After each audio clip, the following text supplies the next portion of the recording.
Hey guys, this is Rock King 3 bringing a live commentary for Forza 5. I'm actually going to re-record this. My microphone button was off, but this is a parts and tune revisit on the C Class 2002 Camaro. This was a really good car that I built quite a while ago. I'm going to say probably about January I built this out.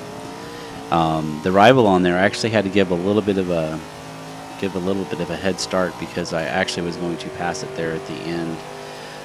That rival is about 210th on the leaderboard on this track. This is the 24 Hours Le Mans track, and I'm not sure. It's the one that has the two turns on the straightaway. I can never remember what it's called. I don't race these tracks a whole lot, but I made a lot of changes to this car. I didn't make a lot of part changes. I made a considerable amount of tuning changes. So revisit means I'm applying all the things that I've learned through the tuning process, and I'm applying it to the lower class cars. This was one of my favorite cars. This car worked on a lot of different tracks, a lot of speed tracks, Bathurst, this particular track. It actually works, I think, on the longer version as well, although I don't seem to have a time out there on it. So I don't know if I just didn't get some clean laps on it or not. This is a 6-speed transmission. But I think it really never gets out of 5th gear. I think it's just a stock transmission. You can see that we're already putting some space. One of the biggest changes that I made was I went from full aero to no aero, and then of course I was able to fix a lot of the tuning aspects to make it handle without the aero, without the downforce.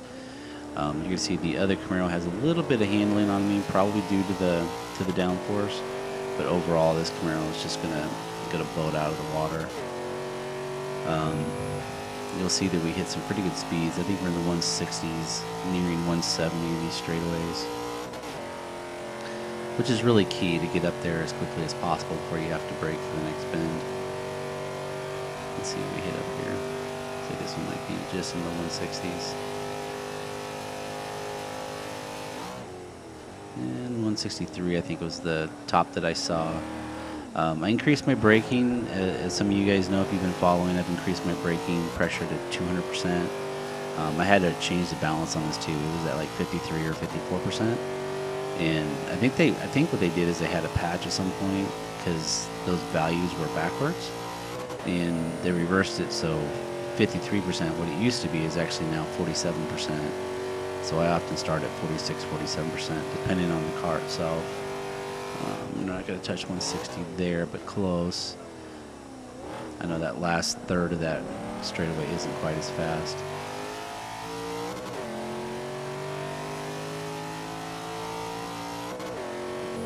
I think the acceleration numbers are pretty good on this car. I think that's why it does pretty well. I know this car has kind of fell out of favor on these tracks.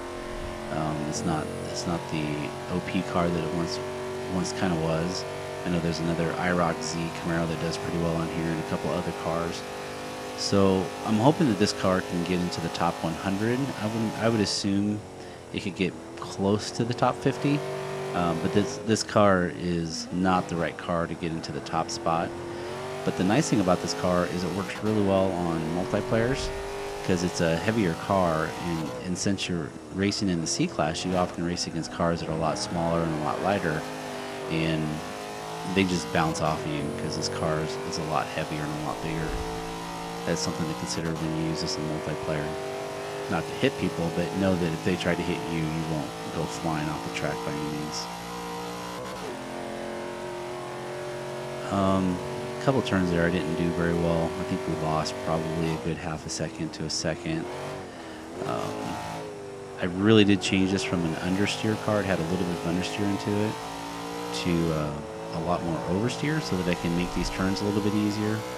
And we'll take a little bit of finesse touch with some of these turns. You don't want to do full on. You have to kind of incremental it over. You can see that we're really pulling away from that other rival that I had. You can see where he's at.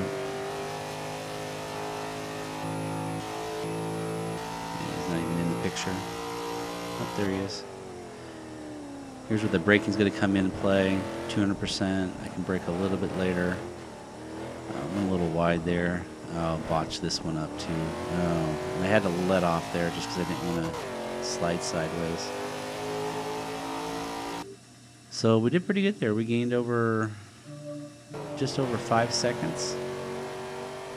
Like I said, that rival was in the 200 spot, 210 spot. So this is going to be really close to the top 100. Probably just a little bit outside of it.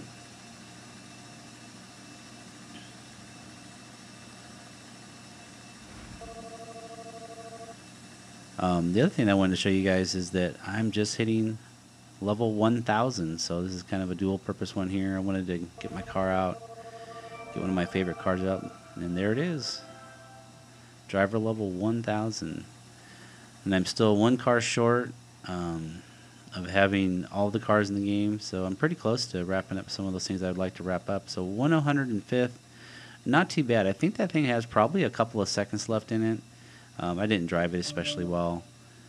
So I really do think it could be a top 75 car, which is pretty good because it's not one of the top cars on that track anymore. It's still good, but it's not one of the top cars. So let's go over to the parts bin and let's see what has all changed.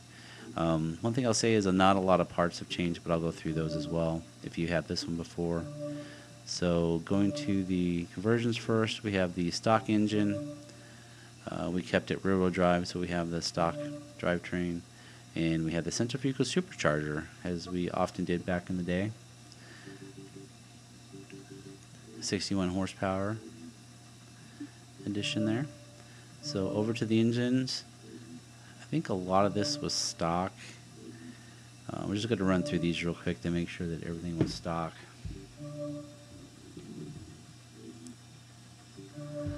And stock camshaft, stock block, stock valves,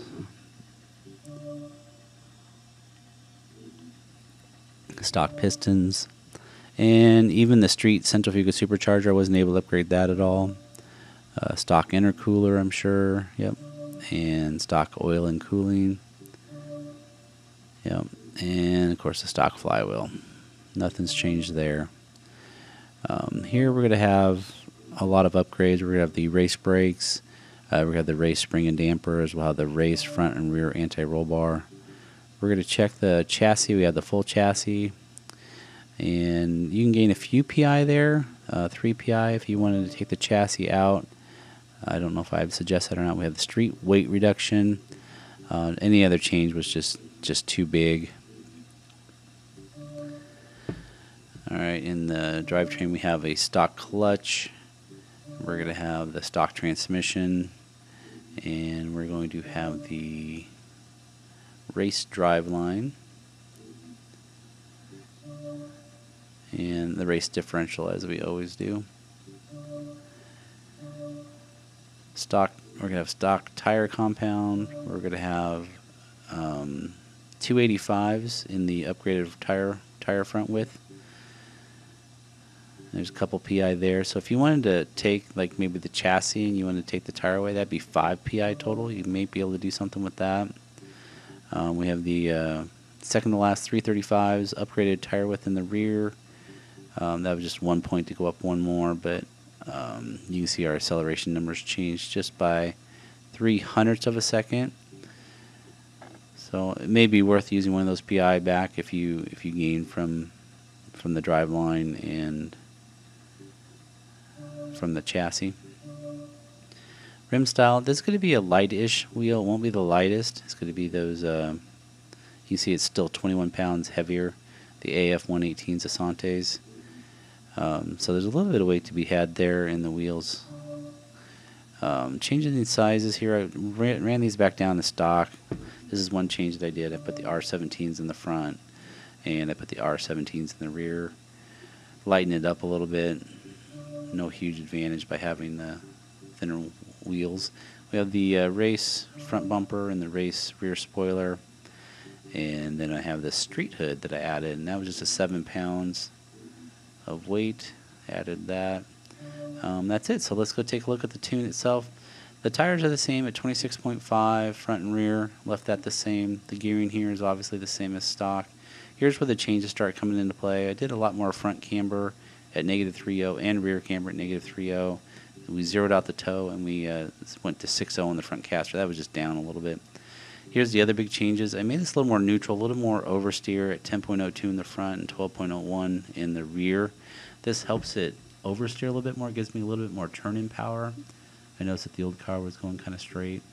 Same thing with the springs. I softened these up quite a bit at 425.8 and 478.9.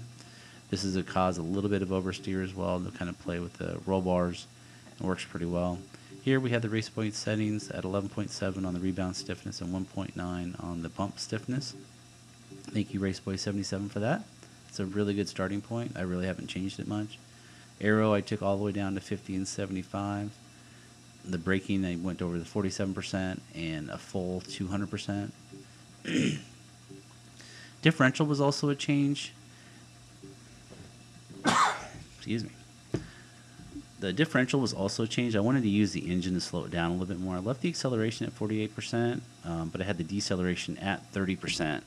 And that really does help a little bit with the slowing the car down by downshifting. So that is one thing I wanted to accomplish there.